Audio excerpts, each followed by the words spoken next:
어제 조국혁신당 조국 대표가 고인물은 썩는다며 공개적으로 호남 지역 보궐선거 경쟁을 선언했습니다. 이에 박지원 의원, 김남국 전 의원이 정면으로 반박에 나섰습니다.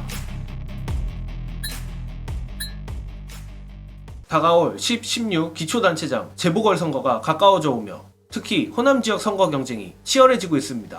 어제 조국혁신당 조국 대표는 호남은 사실상 민주당 일당 독점 상태다. 고인물은 썩는다. 흐르게 해야 한다라며 민주당을 향해 호남 지역 전면 대결을 예고했고 박지원 의원과 김남국 전 의원도 조국 대표에 맞서 역공에 나섰습니다. 박지원 의원은 자신의 SNS에 호남은 고인물이 썩는 곳이 아니라 개혁과 변화를 선도한 곳, 전략적 투표로 민주화를 선도한 곳이라며 윤석열 정권의 독주를 목전에 두고 10월 지방 재보선부터 경쟁 구도로 가면 진보 세력의 분화가 시작된다. 지금은 경쟁이 아니라 단결해서 정권 교체에 매진해야 한다라 일갈했습니다. 그리고 김남국 전 의원 역시 조국 대표와 이재명 대표가 싸울 곳은 전남이 아니다라며 전국에서 곡성, 영광군수 선거에 이해관계가 있는 사람들은 지역에서 정치하는 200~300여 명 그 주변에서 사업하시는 분들이다. 그런데도 민주당과 각세우고 경쟁하는 건 어리석고 소모적이다라는 의견을 밝혔고 박지원 의원과 마찬가지로 양당이 싸워야 할 곳, 힘을 쏟아야 할 곳이 어딘지 다시 한번 생각하라라 일갈했습니다. 사실 저로서도 박지원 의원과 김남국 전 의원의 의견에 매우 공감이 가는 부분입니다. 일단 저는 조국혁신당에 대해 좋고 나쁘고에 대한 판단보다는 어찌됐든 과거부터 진보 진영에는 지역구는 민주당, 비례는 소수 진보정당 투표를 하는 유권자층이 분명 존재하기에 기왕 조국혁신당이 국회에 입성을 했다면 과거 정의당의 전철을 밟지 말고 민주당과 합심하여 정권교체를 하는데 기여하는 게 중요하다고 생각합니다. 다만 그런 점에서 이번 재보궐선거를 앞두고 조국혁신당이 민주당과 각을 세우는 것은 매우 잘못된 선택이며 심지어는 조국혁신당 지지층에 대한 분석이 뭔가 잘못된 것이 아닌가 하는 생각도 들 정도입니다. 특히 호남을 두고 고인물이다, 민주당 일당 독점이다 하는 식의 발언은 패착 중에서도 패착이라고 보는데 과거 국민의당 사례만 봐도 알 수 있듯 그 어느 지역보다 전략투표에 능한 지역이 호남이고 그 덕에 저번 총선에서 가장 큰 수혜를 받던 당 역시 조국혁신당이기 때문입니다. 물론 조국혁신당이 아무리 민주당과 우호적 관계라고 해도 엄연히 독립적으로 존재하는 당이기 때문에 후보를 내야 한다는 고민은 많을 것으로 생각합니다.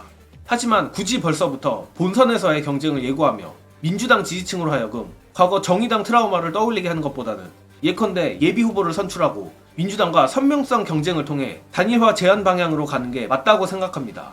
또한 이번 보궐선거를 준비하는 조국혁신당의 스탠스를 보면 상당히 우려되는 지점이 있는데 최근 조국혁신당이 방향을 잘못 잡고 있는 이유 영상 보시고 이어가겠습니다. 지금 제가 봤을 때 조국혁신당 내부에서 오판을 하고 있는 것이 있다고 봅니다. 조직 노선 정당으로 지금 가려고 하고 있어요. 이거 굉장히 잘못된 발상입니다. 그 말은 전국 정당화를 시도하고 있다. 조직을 따서 시도당을 만들고 지역위원회를 만들고 후보를 내고 그게 뭐 중요합니까? 그리고 그럴 역량도 없을 뿐더러 그것은 결국은 민주당의 오랜 이 텃밭 역량과 부딪히면서 갈등을 양산할 뿐이라고 봐요. 그리고 시대의 뒤처진 방식이에요. 조직 노선 정당은. 당장 이제 보궐선거가 생기는데 어쨌든 이게 현장에서는 경쟁관계가 구축되는 것이 제3자의 관점에서 보면 경쟁을 자유롭게 하라, 이것이 오히려 정치 발전이지 경쟁하지 말고 적정하게 상호 협력이라는 이름으로 조정하고 이런 것도 오히려 그게 정치 발전이야, 정치 굴욕이지. 그러면은 조국혁신당이 이념적 정체성을 분명히 하고 종합적으로 앞으로 민주당과 같이 하지 않는다는 선언을 하는 게 맞아요. 저는 결국은 이렇게 해서 본선 후보 경쟁을 하는 상황, 지역적 차원에서 만들어진다면은 갈등의 전국화가 이루어질 거라고 봅니다. 네. 절대 민주당을 이기기 어려울 겁니다. 밖에 있는 사람들은 민주당의 조직이 어설퍼 보이고 그런데요, 실제 들어와서 보면요, 이게 수십 년 동안 짜여져서 만들어진 거기 때문에 그렇게 허술하지 않습니다.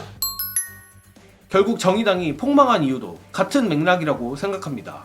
물론 표면적인 이유는 국민의힘 이중대를 자처하여 국민으로부터 외면을 받은 탓이 크지만 어쨌든 그 근본은 어떻게든 민주당과 다른 당임을 어필하려고 했던 욕망일 텐데 조국혁신당도 그러한 전철을 밟지 않기를 바랍니다. 특히 좋든 싫든 대한민국이 상식과 비상식으로 나뉘어 있는 양당제 국가인 이상 국민의힘이 삭제되기 전까지는 민주당을 중심으로 최대한 공개적 경쟁은 줄이고 우호적 협력을 하는 것이 바람직합니다. 따라서 저는 지금이라도 늦지 않았다고 보는데 조국혁신당이 이제라도 이번 보궐선거에서 뭔가를 보여주려는 것에 매몰되기보다 민주진보 지지층들의 신뢰를 얻는데 집중했으면 합니다. 이번 영상은 여기까지 하겠습니다. 시청해주신 여러분 감사합니다.